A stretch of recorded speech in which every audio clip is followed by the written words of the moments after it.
Good morning, good afternoon, good evening, everyone. We are here on this Question Pro webinar series, and we're going to be talking today Beyond the Real, how synthetic data is transforming market research. And joined with me today is actually the star of today's webinar, Chris Robson. He is the VP of Managed Services here at Question Pro and an all-around market research guru, Chris, I would say. I am Dan Fleetwood, President of Research and Insights here at Question Pro. As mentioned, Chris is going to be driving most of the webinar today. And what we're planning to talk with you today about is Chris is going to be covering three main areas of synthetic data. Does synthetic data even make sense? How does a typical large language model or LLM work? And also generating synthetic data from an LLM. There will be time at the end for Q&A. So when you registered, you submitted questions. We took a look at those. We compiled them, gathered the most relevant ones. So we will be covering those. However, please add your questions in the chat on whatever platform you're viewing this on. And we will make sure that we get to those as well. If we can't cover them on the webinar today, Chris has been very gracious and promised that he will get back to every question that is submitted. So ask them and feel free to put them in the chat where you're from, and let's get some interaction. While Chris is talking, I'll be monitoring the chat and interacting with y'all as well. So without further ado, Chris, I will turn it over to you and we can go ahead and get this webinar started. Excellent. Well, thank you, Dan, and I appreciate that. And I don't know about being a guru of market research, but what I will say is I've been around long enough that I've seen a few hype cycles and a few exciting changes in the market. And the question is always, are we just in a hype cycle or is this a fundamental change? Some of them are, some of them aren't. And I'm going to argue that we are in a fundamental change, but I'm going to do so cautiously. I'm going to go through, and this is the reason why I'm starting with the question, does this even make sense? Because I think that probably most of you now will have heard people making crazy claims about synthetic data, how this actually is going to change things. And some of those are true and some of those are total hype. And what I want to do is to go through with you and hopefully give those of you who are watching an idea of how to work out when it's hype and when it actually makes sense. So there's a lot of there's a lot of kind of background to this, and I am going to step back a little bit rather than jumping straight into the hype. I'm going to step back a little bit and say, does it make sense? What do LLMs actually do? And then say, this means this is how they can and can't help us within the industry. So I'm going to give you the short answer, okay? And the short answer is, does synthetic data even make sense? The short answer is no. And the reason being, I say that, and you think, well, okay, we can just pack up and leave at that point. Because the way a lot of people are talking about synthetic data is they're saying, well, let's just go to our favorite LLM model. A lot of people use ChatGPT as kind of a shorthand for their favorite LLM model. But a lot of people are just saying, hey, I can type this prompt into ChatGPT and it can give me something that looks awfully like research data. So there we are. I've got synthetic data.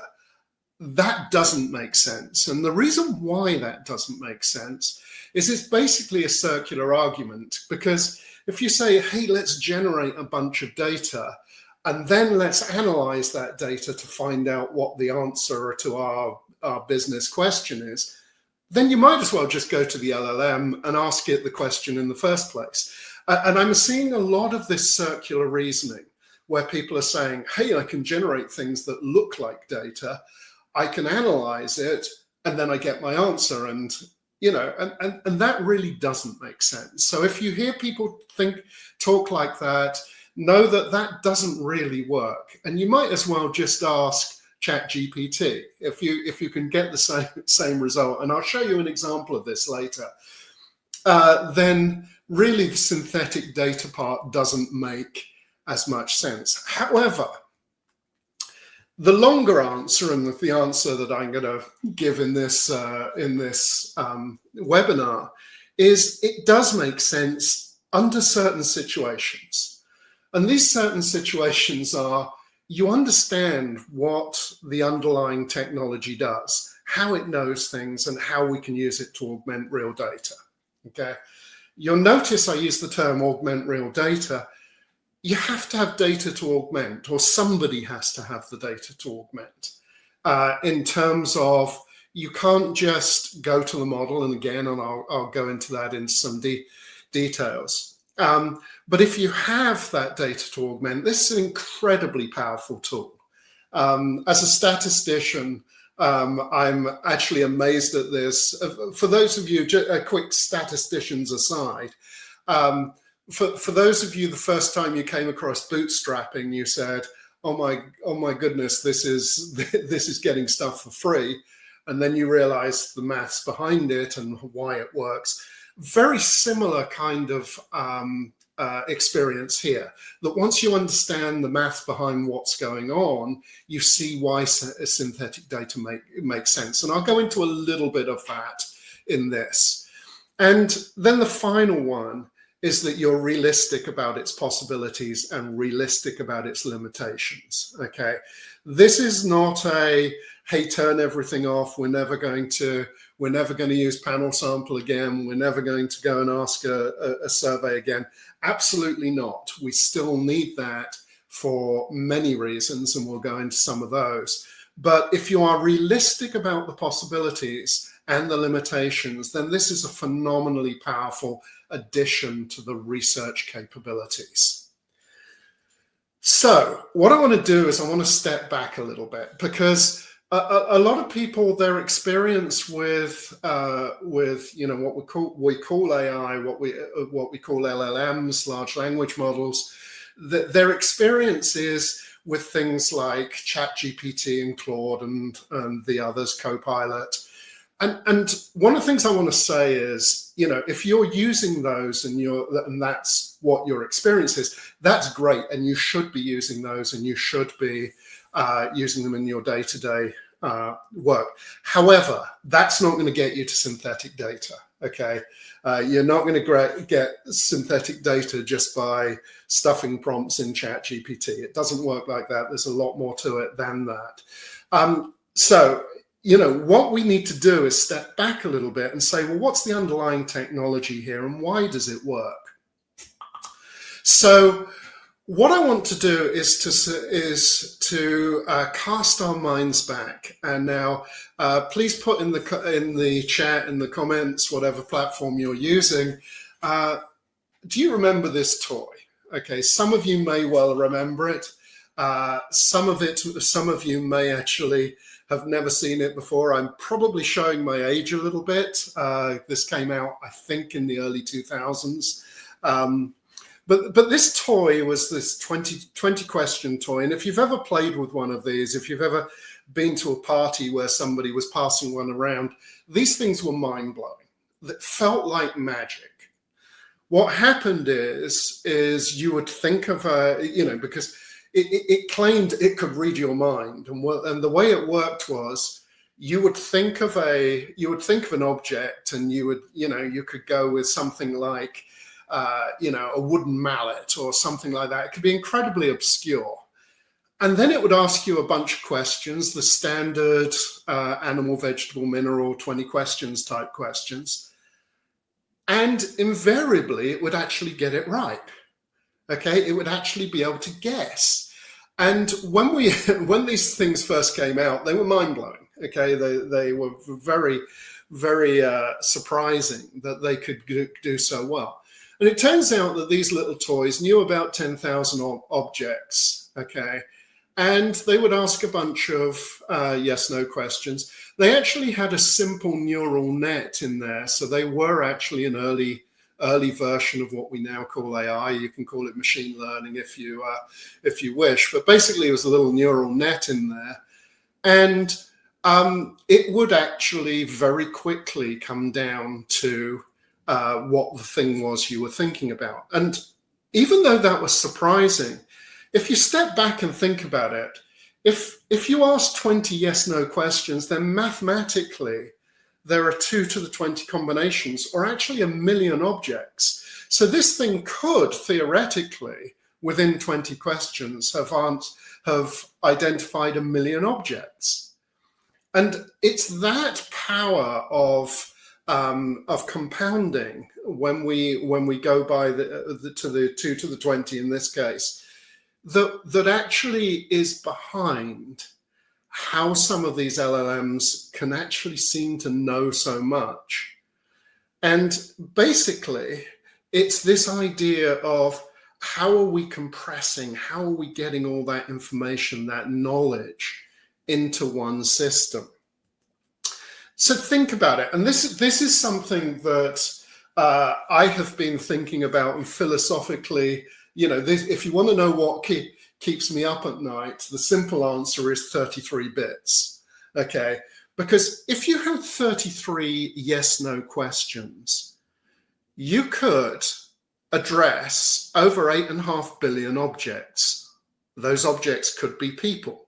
So theoretically, there are 33 yes/no questions which could identify every single person on planet Earth. Now, it doesn't quite work like that, okay? But this is something to think about. When we run a survey and we've got 50 questions in our survey, what mathematicians would say is we're horribly overdetermined, okay? So, this idea that theoretically 33 yes/no questions could address everyone on the planet. Practically, no, we can't quite get there.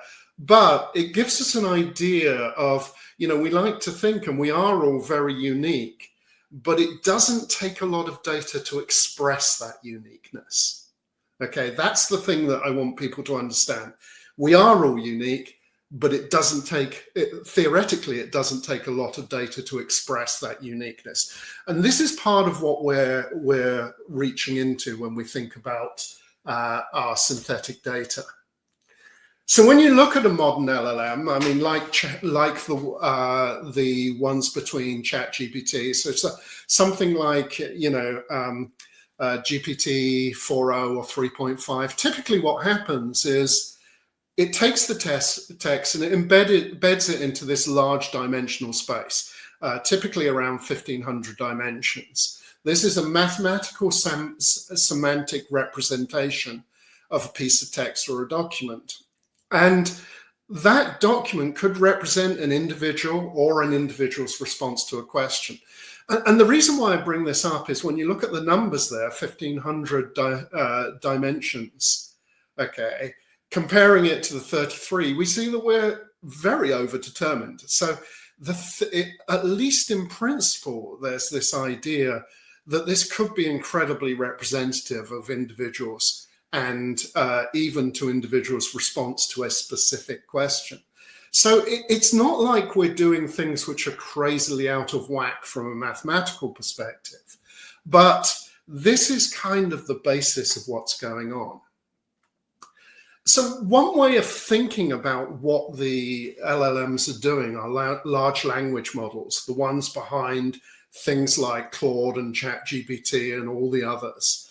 One of the ways of thinking of it is thinking of it as a compression scheme for a massive amount of information. Typically what happens is the way what we call the frontier models are trained is they have massive amounts of data thrown at them and they find a way to highly compress it, okay? Now, this is a simplification. It's not exactly how it works, okay? But as a way of thinking about what's going on, you can think of these models as an incredible amount of compression. It's what we call a highly lossy compression in the sense that you can't exactly recreate the training data. However, what happens is these are trained and based for optimizing plausibility. Now, remember that plausibility is what these things are trained on. We'll probably talk a little bit later about hallucinations and things, But people use the term hallucinations. I don't love the term, but it's the one that seems to have stuck. Basically, what a quotes hallucination is the model coming back with a plausible response to something, because that's how they've been trained. They've been trained to be plausible. So think of the LLM as this incredible compression scheme of this massive amount of knowledge. And it's just that how it comes back is not always how you would want it to, and that's the lossiness. So when you're just interacting with a chat model, so like ChatGPT, what's happening is that the model has been trained using this massive amount of training data, and then what you're doing is the model is effectively retrieving what it knows in a plausible way. It knows how conversation works, and it knows how to generate a plausible response to something. And that's what it's giving you. So remember that when a day-to-day, I mean, not just with synthetic data, just remember that, like I say, I don't love the term hallucination, but basically what it's doing is the model is being plausible. And if you're using the model for anything other than that, you're using it wrong. Okay, so just be aware of that as you do it. But this model, this way of using the models through chat is restrictive. It's not the best way to use the models. It's useful, and I mean I use it all the time in my day-to-day work, but it doesn't work for everything. So let's look at a better way. And a better way of using it is to not actually ask the model what it thinks, but to say, I have this data, and use the model to help you retrieve things from your data. And you've probably heard terms like RAG, you've probably heard about agent chains or tool chains, things like that. These are all ways of turning the model upside down, in the sense that you're not asking the model for its answer, you're asking the model to help you retrieve things. This is very different. And if you are doing anything where you need to have a level of confidence in what the data is doing, this is how you have to be doing things. And you can build, I've been saying for years, all researchers should know how to write Python. It's truer now than it's ever been, in the sense that in a language like Python or something like that, it's very easy to put together workflows like this, where you can actually say, here's my data, okay? And instead of asking ChatGPT what it thinks, you ask the models behind ChatGPT or Claude or Copilot, you ask the models behind those to help you understand your data. This is a very important shift in thinking. And what I would say is, this is the key to how we work with synthetic data. So let me give you an example. Imagine that you've been asked to find out about, for your client, about Gen Z car preferences. And you could go to the model, and this is just going directly, in this case, to the Llama model, and saying, what do Gen Z males like to drive? Okay, and this is a typical thing. And by the way, this is a useful thing to do if you're setting up a survey, setting up something you want to do. This is what we're all doing nowadays, is saying, hey, where do I start? And this is a great starting point if you wanted to do that.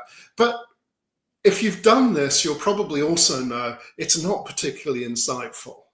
Okay, it's something that it's kind of a water cooler thing that you could say, if you walked to a water cooler, if you remember those of us who are older and remember being in offices, it's if you go to the water cooler and say, what do young people like to drive today, you're going to get an answer like this. So that's pretty much the level that this is giving.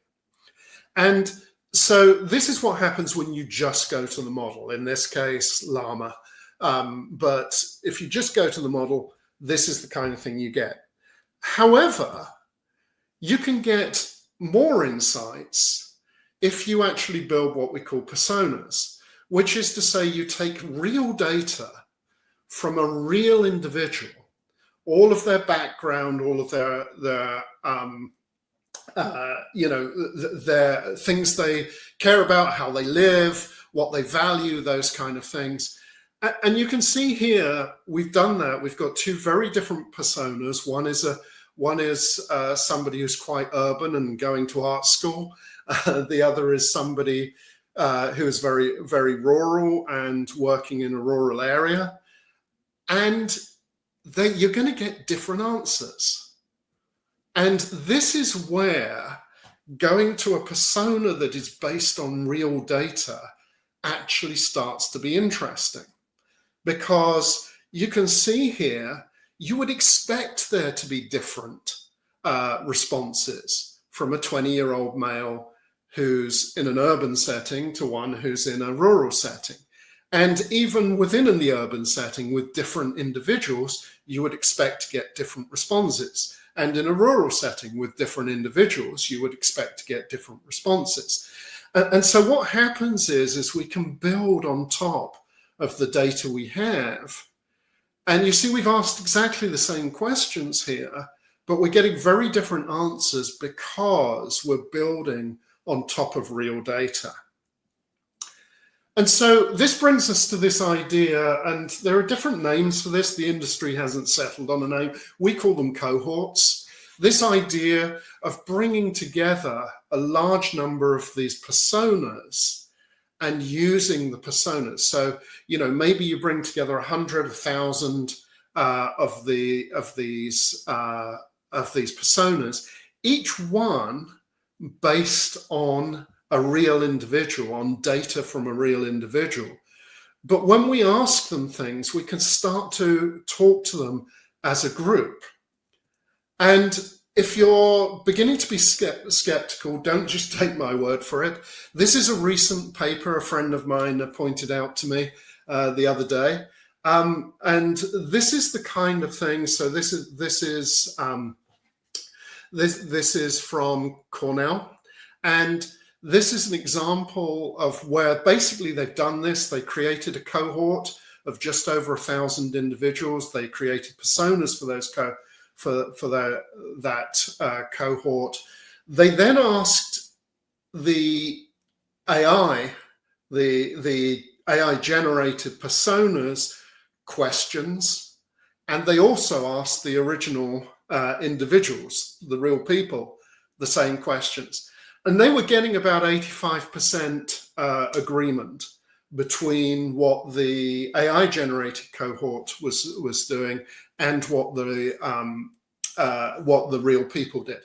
So, 85% is pretty good. We're hoping to get better than that. 85% is very similar to what we're seeing in our internal experiments and tests on these. But this is kind of where we are at the moment.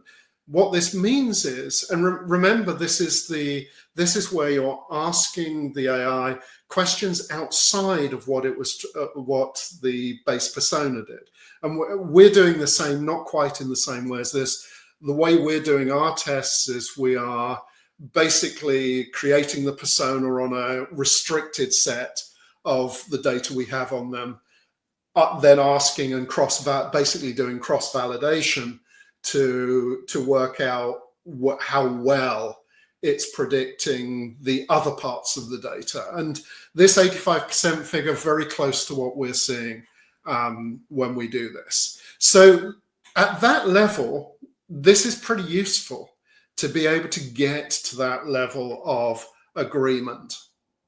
So we can take a cohort and we can put them to work. We can get them to answer a survey. We can evaluate concept tests. That's actually a really interesting use of it.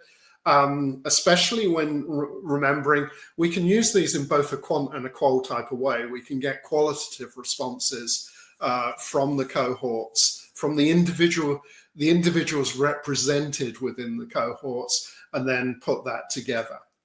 And so the kind of thing we can do, here's an example of something we call Ask a Cohort, where we basically generate a cohort specifically for a set of questions. So in this case, basically, what we've done is we've said, okay, we want to ask the cohort about pet care. We've created a cohort. We have a large amount of data of real people. What we do is we select from that large amount of data the people who we have some pet-related background on. We then ask those individuals, the individual personas, the generated personas, questions about pet care. So in this case, you will see it's just like an IDI, this idea of, asking people to describe a little bit about themselves, about their pets, their attitudes. Very simple IDI in this particular case. And then we automatically generate a report on top of that. So what this does is, I'm a big quant guy, but I've always been a big believer in qual then quant. And in fact, I will go to my grave saying that's how research should be done, is qual then quant. Ideally qual quant qual, but anyway, qual then quant is a good practice for research generally. One of the things we're seeing here is having this virtual qual first is a good way to say, hey, do we understand this area well enough that we can then write a full quant survey? So this is one of the uses I would highly recommend is to do upfront qual. Maybe virtual qual, real qual, quant is the new gold standard for research, but actually this kind of approach of understanding is a great way to do it. So this is a bit of a busy slide, but you can see here that there are different ways we can work with these. On the top right, we can create the synthetic personas, and this is something I think a lot of people are doing. This is something we can all do. This is something we all should be doing, where we can actually generate a persona that we can actually have a chat with. Remember that personas in the market research industry have always been made up.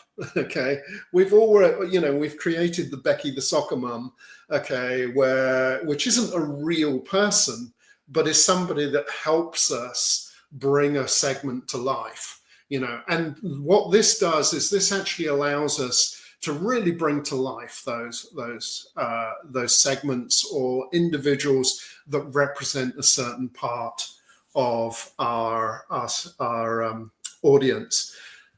Then we've got the Ask a Cohort, which is basically let's run qual against a cohort. Let's do a bunch of IDIs, automatically generate a report. And these reports are really useful. They're a great way to get started in a project and to say, hey, we're doing our due diligence of first understanding how do people talk about our product, those kind of things that you would usually do, doing them there. And then finally, as I say, we can use cohorts to answer a survey. And as long as you're very aware of that circular thinking that I mentioned at the beginning, this can be very powerful. This is not as accurate as using real people, but it's a great way to do a quick turn on something, maybe before we start to ask real people. And this is only going to get better. The state today is this is pretty good. This is pretty accurate. It's not the gold standard yet, but I don't think it will be long before it's close to. So finally, what are the challenges and the next steps? Now, the first one I've already mentioned, validation. We're seeing very positive validation of these. We still want to make sure what the boundaries of that are. I mean, how far away from the original data can you go before the data starts to get suspect. That's the kind of thing I'm working on at the moment, I'm worrying about at the moment, and try and say, what are the boundaries? You know, when we're close to the original ones, we know we get very good results. And that's why having a very large data set to start with, which is what we do, we start with a very large amount of data that allows us to actually select the cohorts that are closest to what we want to do. So what are those boundaries? Speed and cost. Those of you, that is something that we need to understand. You know, the frontier models aren't free. You can run, I mean, the llama models that I showed you earlier, those were all running on my laptop. It wasn't all even going to, you know, ChatGPT or Microsoft or any of the others. It was actually completely running local. So there are ways to do things locally at a lower cost. There are also some smarter approaches if you understand some of the mathematics behind the LLMs and how to work with embeddings. Then actually you can make some of these go a lot faster and be a lot cheaper. But there is a cost element to this, despite what, this is not free data. So just so people know. Representation, I think this is going to be a massive subject. I think that there's going to be a real opportunity to represent underrepresented and hard to reach groups. If you are just going to ChatGPT, you are getting the stereotype. Let me be very clear on that. If you ask ChatGPT about Gen Z, you are getting the stereotype of, you know, because a lot of the data comes from Reddit. And have you been to Reddit? You know, so that's what you need to understand. If you ask ChatGPT what do Latinas like, you are going to get the stereotype. So this is why it's important to build on real data. And this is why it's important to make sure that we're not misusing it and not reinforcing stereotypes. And then finally, I really do believe that we're only scratching the surface of this at the moment. I think there's going to be new uses. I have some ideas which I'm not talking publicly about yet, but certainly we will be talking publicly about them soon. There are many new uses of this area, and I'd like to encourage you all to say, hey, given this, what could I really do with this? What's going to really change things?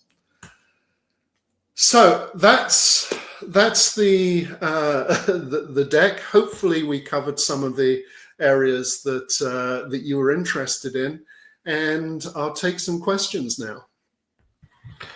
All right, thank you, Chris. There are definitely some questions. So I know people submitted some beforehand, but I kind of want to lean towards the people that submitted questions live while you were talking. So let's go to the first one. I think this one goes back to more of the when you're talking about the different data sets and what you need to include in there. So you can see here, Doug asks, what if your data is limited and you don't have huge amounts? Is that a problem? Like, does quantity of data matter? Yeah, so basically the interesting thing here is that more is better, always. Mm-hmm. Okay. However, having said that, if you've got some really good IDIs with the emphasis being on the in-depth bit, like if you have a 1 hour IDI, that's actually enough to build a persona from. Okay. So it's one of those scaling things. We are, for a lot of what we're doing, working with 50 to 100,000 responses on things, and that's great because there's all sorts you can do. However, if you have 10 IDIs and those are good in-depth IDIs, you can build personas from those 10. Okay, so it's one of those scaling things. A lot of data is always better. A small amount of data is a decent place to start. Got it. Makes sense. Makes sense. And then kind of related to that, I think this is more around when you were talking about the Cornell model and then similar tests and things that you've been running with synthetic data.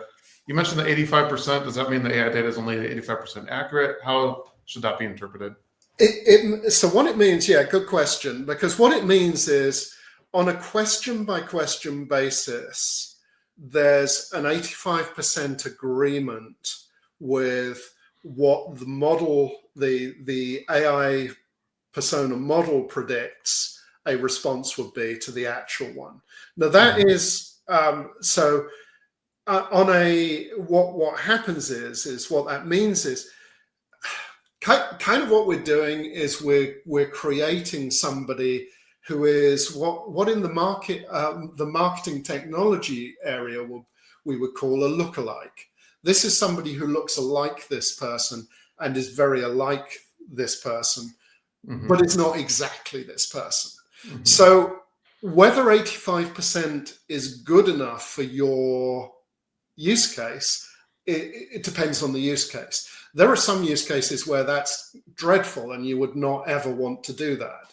Right. But this has always been the case in research. I mean, if you're the government trying to understand the prevalence of heroin use in a particular area, that's always been, those of us who've done that kind of work know that's always meant very expensive sampling, very expensive approaches to it. You throw all the money to really try to understand that. If you're trying to understand what percentage of people think the new Mercedes car is cool, it's a lot cheaper sample. It's horses for courses. So when we say it's only 85% accurate, it does mean that there's an 85% agreement between the lookalike that's generated and the real person. And then the question is, with knowing that, when is it valuable and when is it not? In some cases it won't be, in some cases it will be, yeah, this is really good. Yeah, I actually think the 85% is pretty good if I'm thinking about it, because even week to week, I might answer differently depending on different stimuli and things that I've come in contact with. So exactly, and that's why we focus on cohorts as well, because we get the value of the group saying that overall we're going to get a better than the individual agreement. Yeah, makes sense. All right, I think Alan has a question here, which many of us have pondered and thought about. Is this going to make low incidence studies easier or to target? So his question is, how does this apply to very low incident target audiences in specific market or industries, i.e. like business decision makers for specific products and so forth? So yeah, what are your thoughts? And really, this is where I think we have to, be very clear on what we're thinking and what we think we're doing. The way today I would answer this is, think about this as a way of getting the most value out of the low instance data you already have. Okay. In other words, it doesn't replace this. We are still going to have to run, in fact, probably more than ever now, we're going to have to run these low incidence studies and really talk to, we've all had to find decision makers. We all know that it's actually getting harder and harder to find some of those decision makers. So when we have data, what's important is that we use it to its fullest. And think of this as one way of using that data to its fullest. But it's not a magic wand. We can't suddenly say, hey, we've never been able to reach this group of people, so now we'll just create synthetic data and we're good. It doesn't work like that. However, if we have a small amount of synthetic data, we can actually get the most value out of that. And those of you out there who are Bayesian statisticians will be delighted to hear me say that, because actually that's effectively what we're doing. Awesome. Let's get to a few more here, if that's all right. I think it's almost the end of the webinar, but there's a lot of good questions, and I want to get to at least two more that I've seen come through. So Dan Womack, who is a good friend of Question Pro and attended our X Day event this year, actually. So thanks for watching, Dan. He had mentioned a lot of the approach feels conceptually like marketing mix models or even lookalike models using sampling. Is he missing something, or what are some of those differences? No, you're actually spot on. I mean, the way that all of these, and I mentioned lookalike modeling. This is very much like lookalike modeling that's been used in the MarTech space for a long time. This idea of actually not just taking some data, but creating something that's like another person. So if you only know a few things about a person, you build a lookalike, and you say, what would that lookalike do? And this is very much what we're doing here. So very close to lookalike modeling. In terms of the market mix models, it's true that what this is doing is taking all the hints and the information we do have, and using those to optimize the probabilities of what somebody would choose to do or choose to answer or things like that. So there is definitely a lot of that. I mentioned jokingly the Bayesian work. A lot of this is really this idea of changing likelihoods, saying what are we doing that's more likely, and that's a very Bayesian way of looking at the world, and that's kind of what these are doing. So yeah, Dan, you're spot on. Cool, awesome.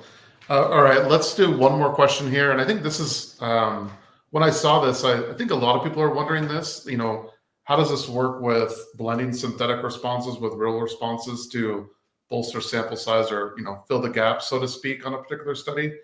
What are your thoughts there, Chris? Yeah, so this is interesting. And, the problem, what we call the imputation problem of how do we impute if we don't have things. There's been some very sophisticated imputation techniques using neural nets or using random forests or other machine learning type approaches. And some of these approaches have been very, very positive. I actually think that basically the LLMs basically give us another layer. I mentioned the likelihood thing. When we're imputing, what we're trying to do is maximize the likelihood that the imputed result is the one that the person really would have done. And I think that this is just another layer in that of actually getting that likelihood up. So actually, we had a thing just this last week where one of our clients had shared a certain amount of data with us, but hadn't shared a couple of the fields. And we wanted to do that. So I actually used an LLM to impute those fields for demonstration purposes, so that we could demonstrate the dashboard with realistic looking data for demonstration purposes. But that's an example of imputing new variables, and it actually using the LLM to do things like that is actually quite powerful. So I do absolutely think that this will be used for imputation and other things like that.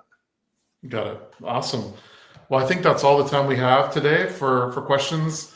As a reminder, we will send out the recording and the deck, and then Chris will answer the Q&A questions that we couldn't get to.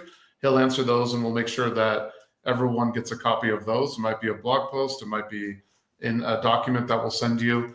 But if you registered for the webinar, rest assured we'll make sure you have that. So Chris, thank you so much, and have a good day. Thanks, guys. All right. See you, everyone. Bye.